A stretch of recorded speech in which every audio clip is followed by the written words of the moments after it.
As Henry Ford said, when everything seems to be going against you, remember that the airplane takes off against the wind, not with it.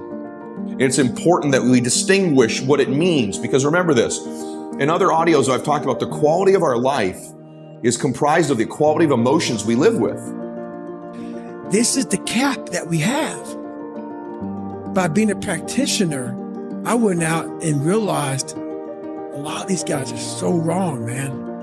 The mind has capabilities that are so unknown, and I found that through suffering. And there's a whole nother world on the other end of that.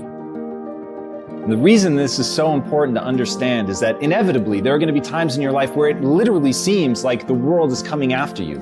And in those moments, if rather than panic, if rather than letting your mind run away from you, rather than getting bitter or angry or frustrated, if you remember in those times that forcing yourself to push through it, forcing yourself to find the opportunity, forcing yourself to find the lesson in that is going to be the very thing that gives you lift.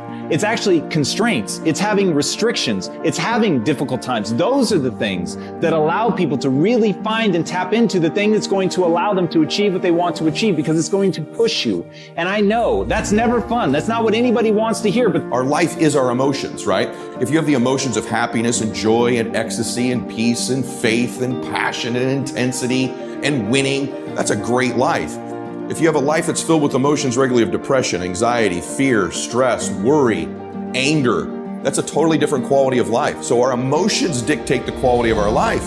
And so when a stimulus like a problem comes up, we better be thinking it's an opportunity to grow, and we better be expensing our energy towards the solution, or we start to experience the wrong emotions. Why?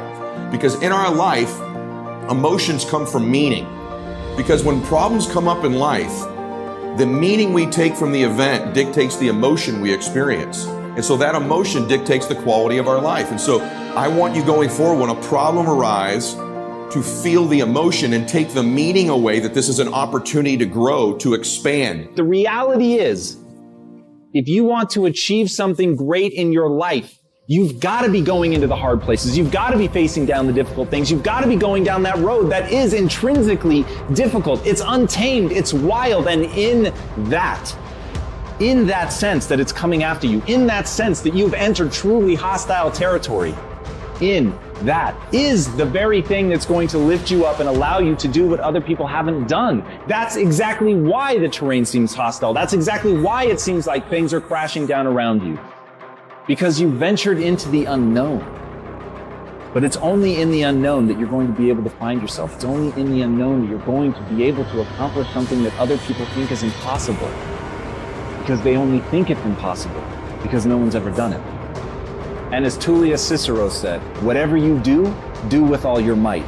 So as you go into this wilderness of the untamed, as you venture into this dangerous territory, if you look back at your life in hindsight, the problems and challenges you have all made you better when you solved them. So those are the keys to begin today. The question is, how do we solve them? Is there a process? Is there a mindset? Are there some steps that when these arise, I've got a recipe and a formula? And that's what I want to share with you today. So now I want to start out with a very basic 3-step formula to begin with. Then we're going to get very granular and very specific. But there are 3 steps that I always take once I've arrived where I'm ready to take action towards solving problems. Number 1 is make a decision. Once you've made a decision, make it. Number 2 is have massive certainty about that decision you've made. Once you've made a decision about how you're going to execute on this problem, make the decision. Number 2, massive certainty. Flood yourself with certainty. You can't execute at a high level with self-doubt or a doubt about the process, a doubt about your strategy. Our mind wants to protect us.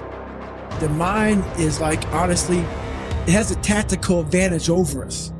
It knows our deepest, darkest fears or insecurities. It knows where we start to feel, we start getting that doubt creeping that says, hey man, you know what, man, maybe this isn't good. Let's go back home to the wife. Let's go back home to the kids. This is not comfortable. So in that moment, the mind directs us. It's a protective mechanism. It saves us from doing bodily harm, or it really saves us from discovering. Flood yourself with certainty that you know what you've got is going to work. And then 3rd, take insane action. This is a recipe in every area of your life. I don't care if it's in business, in family, in sports. Make a decision. Flood yourself with certainty and take massive action. This process I use with the athletes I coach. I use it with the entertainers, with the politicians, with the business people. I'm always reminding them all the time. I'm repeating them constantly. Make a decision. People wait around too long for the perfect plan. I'd rather have a flawed plan executed with certainty and massive action than the perfect plan executed with doubt and very little action. There is no perfect decision. Make one. Now, we're going to talk about how to arrive at the best decision in a minute, but I want you to remember, make a decision. Massive certainty, massive insane action. This will crush most problems. We've already talked about spending 90% of our time on the solution and not the problem. We must become strong. We must become something unique. We must put on that suit of armor and prepare ourselves for battle. Yes, every battle cannot be won, but the winning attitude to not give up is more than enough to carry on.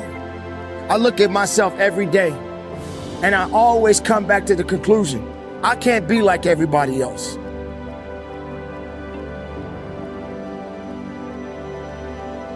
I don't want to be like everybody else. I never said that I was the best, but I'm going to be the best of myself. I'm going to be good within myself. I'm going to learn within myself. That the mind's like, I want to be in charge of you. I don't want you to be in charge of me. So it tells you, let's just stop right here. But once you start breaking through that barrier, because we forget we are in control of our mind. We believe it's the other way around. No, we put in our minds what we should do, but we believe our mind is telling us, it's giving us all this feedback. We have to reprogram it and tell us, no, we're good. We're good, this sucks, but it's okay. I have so many conversations in my mind because so many times I want to quit. But this is what it is. This is what I figured out. I was so afraid of myself that I had to figure out I became a master of my mind. People, when you're afraid of something, you have to master it. I'm going to seek everything that I need within myself. And I may not have everyone celebrating with me. Everybody's not going to clap for me. But I have to have the ability to celebrate for myself.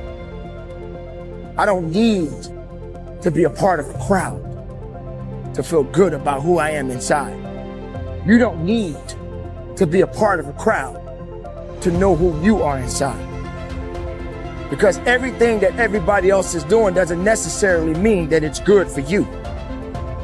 You don't need to be like everybody else, but you need to be the best of yourself. Be able to feel good about who you are, and what you are ultimately made of. Because without that, how far are you willing to go? Don't sacrifice yourself to please others. Don't give all of your energy to people who really don't care about you.